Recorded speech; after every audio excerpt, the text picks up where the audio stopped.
Donc bonjour à toutes et à tous.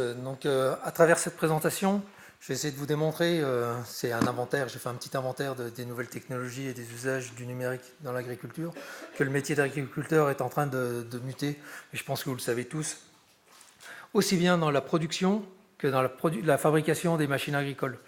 Donc un petit mot pour me présenter, donc je suis Olivier Schimpf, je suis responsable du bureau d'études outillage de John Deere Arc-Legret. Je suis en charge de la réalisation de tous les outillages de production, aussi bien pour les roundballers que pour les faucheuses que pour les chargeurs. Et à côté de ça, j'ai une grosse passion sur tout ce qui est nouvelles technologies. La preuve, en 2010, j'ai fondé une association qui s'appelle ERAPRO, qui fait la promotion de la réalité augmentée. Et on intervient un petit peu partout en France, voire à l'international, et on organise énormément d'événements autour de cette technologie. Alors, pour commencer, on sent bien que les technologies du numérique et des nouvelles technologies touchent tous les métiers, et aussi bien dans l'agriculture, et même parfois l'agriculteur est aux avant-postes de ces nouvelles technologies. Il arrive que, c'est ce qu'on va voir tout de suite après, les enjeux pour l'agriculture, c'est dans les 25 années qui vont venir, on va être 9 milliards de personnes sur Terre, il faudra nourrir toutes ces personnes, avec énormément de contraintes. La principale contrainte, c'est la baisse du nombre d'agriculteurs et les terres agricoles qui commencent à baisser dû à l'industrialisation, dû à la pollution. Alors quelques pistes, et je pense que le numérique est une des pistes qui vont permettre de résoudre ces problèmes. Alors, une question, est-ce que c'est une utopie? Moi, je pense que non. On voit avec cette infographie que beaucoup plus d'agriculteurs utilisent Internet que la majeure partie des Français. Alors je pense que ça va être vraiment une des sources d'évolution, le numérique. L'agroéquipement aussi, je pense que ça interroge sur l'innovation. J'ai noté cette phrase de la présidente du CIMA cette année qui a dit j'ai toujours entendu dire que les grandes innovations commençaient par l'armée, passaient par l'agroéquipement et après allaient dans l'automobile. Un des exemples que j'aime bien citer, c'est les tracteurs autonomes sont arrivés il y a 7 ans environ. Alors on n'a pas attendu les Google Cars, on n'a pas attendu Tesla pour pouvoir rendre nos tracteurs autonomes et se piloter tout seul dans les champs. Alors, pour revenir un petit peu en arrière, on en a parlé tout à l'heure, on en reparlera, je pense, ensuite. L'agriculteur utilise les données depuis très longtemps, par exemple pour prédire la météo. Ensuite, il y a énormément de capteurs qui sont installés dans les champs, de plus en plus. On a vu des exemples, on en verra encore tout à l'heure. Ça permet de pouvoir centraliser les informations pour pouvoir réagir au plus proche du terrain. Alors, je pense que l'agriculteur, en ce moment, est en train de devenir un data scientist avec l'analyse de toutes ces données. C'est comment interpréter ces données et comment arriver à avoir une prédiction le plus proche possible des conditions réelles. C'est ce qu'on nous a vu tout à l'heure. Alors nous, au sein de John Deere, on utilise le big data, on utilise les données qui sont remontées des champs pour pouvoir modéliser les machines, pour pouvoir concevoir les machines. Donc on fait des modèles numériques et on regarde comment ces modèles numériques, comment les données qui sont relevées des champs peuvent permettre d'améliorer les machines. Un exemple, j'ai vu la semaine dernière, on utilise un modèle numérique pour vérifier comment, à la sortie d'une moissonneuse-batteuse, les grains vont être dispersés sur le terrain. Donc on modélise tout ça et on modélise grâce aux données qui sont relevées dans les champs, entre autres. Alors, on a vu, on va le voir cet après, on l'a vu tout à l'heure, des drones, donc la société d'Airvolt par exemple, qui propose des drones pour faire de la cartographie, mais propose aussi un drone qui permet de faire de la pulvérisation. Et d'après Airvolt, cette technologie permet d'être 10 fois plus performant que de la pulvérisation manuelle. Et moi, le point qui m'a marqué quand j'ai découvert ça, c'était annoncé au CES. Donc le CES, c'est le salon des nouvelles technologies au monde. C'est le plus grand salon des nouvelles technologies au monde. Et ce n'est pas un salon dédié aux agriculteurs, c'est vraiment un salon dédié aux nouvelles technologies. Donc on voit que les nouvelles technologies pour les milieux agricoles sont maintenant devenues des campagnes de promotion pour les gens des nouvelles technologies. Un autre exemple, Avidor Drone, qui propose de la détection de maladies, par exemple, sur les vignes, avec un drone. Alors, chez John Deere, nous, on a une plateforme qui s'appelle My John Deere. Je fais un petit peu de promotion, qui s'appelle My John Deere, qui permet de pouvoir collecter toutes ces informations, de pouvoir les interpréter, de pouvoir les échanger avec les concessionnaires, de pouvoir les échanger avec les différents partenaires et de pouvoir faire de l'analyse en temps quasiment réel sur ces productions et de prévenir les problèmes, les dangers qui peuvent venir sur les cultures. Alors grâce à cette donnée, on récupère des informations d'un petit peu partout, on peut échanger avec le concessionnaire, on peut échanger avec différents partenaires, comme le vendeur de produits d'engrais par exemple, ou échanger avec d'autres cultivateurs pour pouvoir matcher les informations et voir comment pouvoir améliorer cette production. Alors les gros avantages du numérique dans le cadre de l'agriculture, c'est qu'on augmente les performances, on a une meilleure prédiction des modèles numériques et de voir ce qui peut se passer dans le champ, et derrière, de pouvoir améliorer la productivité.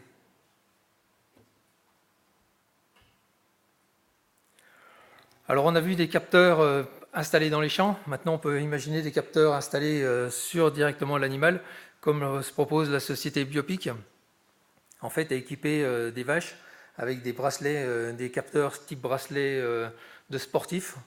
Et en temps réel, on peut savoir où se situe le bétail, comment le bétail se comporte, l'état de santé des bétails. Un exemple sur lequel travaille la société Biopic en ce moment, c'est les chaleurs des vaches pour pouvoir prévoir la période d'insémination optimale.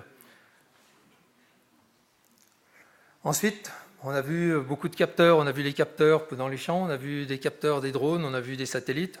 Maintenant, si on regarde l'homme, qu'est-ce qu'on fait pour l'homme dans ses conditions de travail? Donc on voit des exosquelettes et des ergosquelettes. Cette photo a été présentée au CIMAD cette année. Donc c'est un exosquelette. Alors l'exosquelette permet à l'opérateur, donc il enfile ça comme un sac à dos, on voit il a 2 potences avec des griffes, il vient prendre sa caisse, et une fois que la caisse est prise, il dit ok, la caisse est prise, il appuie sur un bouton et c'est l'exosquelette qui porte la caisse. L'opérateur n'a plus à fournir d'efforts pour porter sa caisse. La deuxième chose, c'est les ergosquelettes. Donc ça, c'est le MSA, le MSA de Poitou, je crois, de Poitou, qui travaille sur cette solution-là. Alors, la différence entre un exosquelette et un ergosquelette, l'exosquelette assiste l'opérateur ou le technicien dans son travail grâce à des vérins, à des moteurs, alors que l'ergosquelette, lui, reporte les efforts à des autres endroits. Par exemple, cet ergosquelette-là reporte les efforts des douleurs lombaires au niveau des jambes. Je l'ai essayé la semaine dernière avant-hier, au salon de l'agriculture, au salon de l'industrie, et c'est vraiment impressionnant. Il n'y a plus d'efforts sur les lombaires. On se baisse, il n'y a plus d'efforts du tout sur les lombaires. Et l'autre gros avantage, c'est qu'on maintient des bonnes postures de travail, puisque le système nous contraint dans nos mouvements et nous donne les bonnes postures de travail. Alors si on continue toujours un petit peu dans l'assistance, on a les robots et les cobots. Donc les robots, je laisserai la société Neio tout à l'heure nous en parler un peu plus dans le détail. Il y a d'autres solutions de robots, par exemple Leili, qui propose une solution pour nettoyer les stabules en automatique, un peu comme le robot aspirateur ou le robot tondeuse. Donc ça nettoie tout seul dans la stabule. Et ensuite, il y a les cobots. Alors, est-ce que vous connaissez les cobots? Oups. Ouais. Est-ce que vous connaissez les cobots? Alors, le cobot, c'est un robot collaboratif. Donc, c'est un... Pour la relancer? Oui, je la relancerai après. C'est un robot collaboratif. Le principe, c'est de dire, dans le monde industriel, nous, on utilise les cobots pour pouvoir interagir avec l'opérateur. On dit que le robot sort de sa cage. Il n'y a plus de barrière immatérielle. Le robot est dans le même espace que l'opérateur. Il travaille comme des collègues. Donc, ce qu'on voit sur la vidéo, c'est l'opérateur va arriver pour prendre une pièce. Voilà, l'opérateur arrive avec son cobot pour prendre une pièce. il positionne le Kobo dans la bonne position pour prendre la pièce, il appuie sur un bouton, et le Kobo va aller directement dans la position avec les bons mouvements pour poser la pièce dans une position définie. Et une fois qu'il est arrivé en position, l'opérateur reprend la main et positionne correctement la pièce dans la position où elle doit être déposée. Donc il y a vraiment une collaboration entre le robot et l'opérateur. Et tout ça dans le même environnement, sans barrière, sans cellules, sans rien. C'est vraiment le robot peut passer la pièce ou passer l'ensemble à l'opérateur de main à main. Un autre exemple que j'ai trouvé un petit peu amusant de machine qu'on pourrait placer dans la catégorie Kobo, c'est à vous de me dire si c'est vraiment un Kobo. Donc il y a vraiment une interaction entre la machine et l'homme, et l'homme travaille dans une position ergonomique.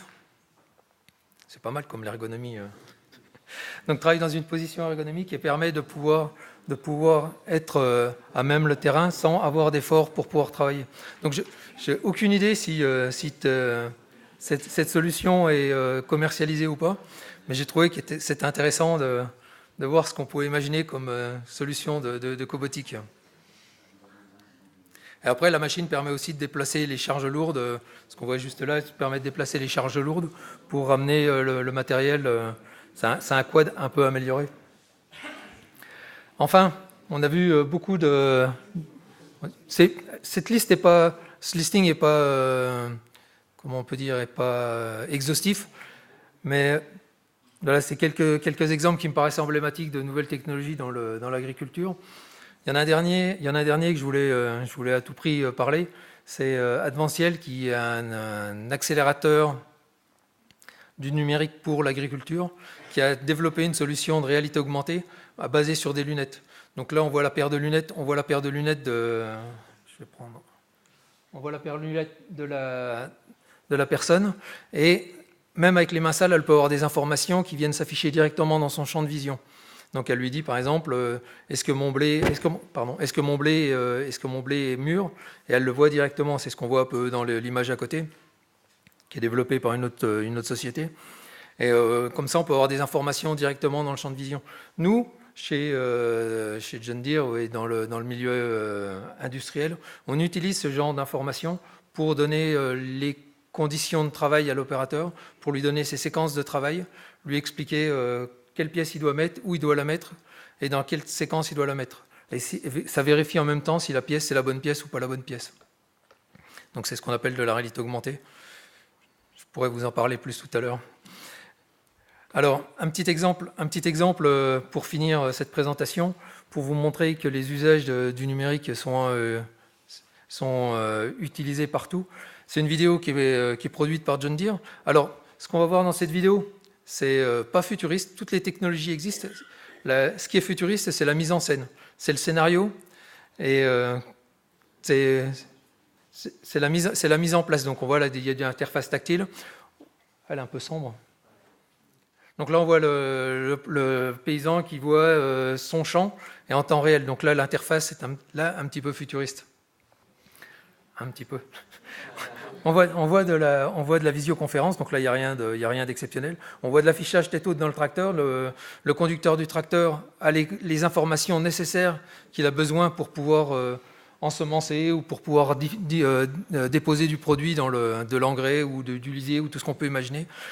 Et renvoie les informations en direct à son père, on peut imaginer que c'est son père, directement, qui reste au bureau et qui le pilote à distance. Et là, c'est un petit exemple d'analyse dans les champs avec un smartphone. Donc il y a des technologies qui existent, c'est encore un petit peu futuriste. Donc voilà un petit peu la présentation que je voulais vous faire. Alors, il y a une chose, comme dans tous les domaines, que ce soit l'agriculture, que ce soit l'industriel, le numérique, c'est un très bon outil, mais ça reste un outil. Il faut penser déjà à qu'est-ce qu'on va en faire. Et est-ce que c'est le bon outil ? Parce qu'on peut mettre du numérique partout, mais est-ce que c'est forcément le bon outil ? Déjà, il y a une grosse réflexion de comment on va intégrer cet outil dans notre production ou dans notre besoin. Voilà, merci et à tout à l'heure.